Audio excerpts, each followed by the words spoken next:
Hi everyone, it's Carol Clark here, your bariatric business coach, and today I wanted to talk to you about an emotion that I think is so critical to have at your office. It makes the whole office just run smoother, it helps patient satisfaction, it helps with staff satisfaction, it decreases employee turnover, it just makes your life more enjoyable. And that emotion that I think everyone should strive for in their office is the emotion of joyfulness. And recently somebody gave me a little candle here and it says joyful, and it's a great definition. The emotion of great delight that is caused by something exceptionally satisfying. And I think that's a great definition because when you're satisfied, it does create a sense of joyfulness. And although I know we all strive for being more than just satisfied, we need to seek more. It's just a part of our personality for most people.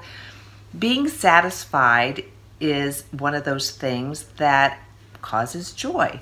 So with regards to your patients, as weight loss physicians, as weight loss practitioners, we're really lucky because we see people coming in each and every day becoming more joyful on their journey as they're losing weight and they're feeling better and their health is improving and they're affecting so many other people in their lives.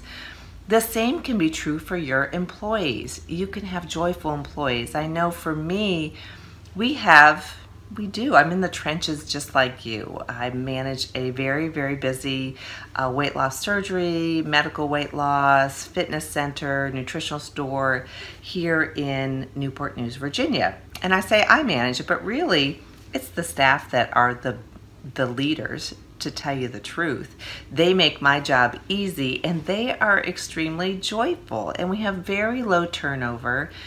And sometimes when people are coming in for site visits, I've been asked this on numerous occasions as people come in and we help them work through things going on in their practice. One of the things I get asked is, how do you create such joy in the office? How do you create such satisfied employees? And granted, every day is not perfect, but there's a couple of things that you as the employer, as the leader, as the boss, as the manager, or even as an employee, if you're watching this, can do to help instill a sense of joyfulness. And the most important thing is to genuinely, and I mean genuinely, care about the people that are working in your organization.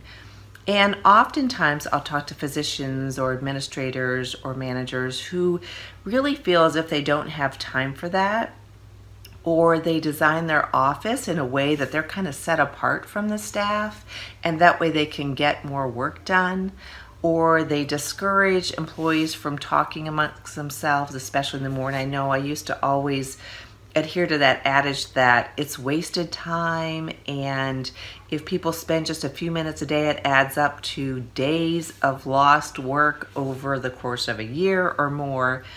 But the reality is that creates some camaraderie, and granted, we need to make sure everyone's doing their job, but having staff who know that their coworkers care about them and that those that lead them and that own the corporation care about them is critical. And it's not something you can fake. It's something that you have to be genuine about, which means that you need to take the time to really see ask people how they are and care to wait for the answer. So often we'll go through our day and we say, how are you? Good, good, how are you? And we're actually past the door of the office or past the person before we even pause to take note of what they really said. We're all just kind of on this fast track, and so we're, how are you? Good, good. We don't even share. It's like the same thing, and in the end, you're not even looking at each other. You've already passed each other by the time you're done saying your hellos or how are you doing sort of thing. Stopping to actually get to know your employees, get to know what's going on in their lives, get to know what their goals are, what their aspirations are, asking their opinion, having a genuine curiosity for what it is they're doing and how their job is going for them, what they're really enjoying, what they're frustrated with, suggestions that they have, is I think over the course of 25 plus years that I've spent managing employees, It's one of the most critical things that you can do, and one of the simplest things, and it costs nothing really. It's one of the best things you can do to help improve employee morale, to lower employee turnover. And I'm thrilled to see that there are lots of studies coming out now that reinforce this. It reinforces the fact that people are leaving sometimes their jobs because of the toxic environment that they're in. It's because they're not feeling cared for, and they're not feeling as if someone cares about their future and what they care about. So taking the time, it doesn't have to be a lot of your time, but taking the time to actually get to know your employees on a more personal level is one of those things that will really make a huge difference in your practice. I promise you. And I encourage you to do that. And if you already are, kudos to you. If you're not, take some time and just go out there and enjoy some of the employees and learn more about what they are. Learn about some of their struggles, and then think about some creative ways that you can help them. I know for me, I can just do something simple, like I know someone's having a down day, I'll leave them a note, something to cheer them up, and you'd have to make sure that you're not just singling one person out as sort of a favorite.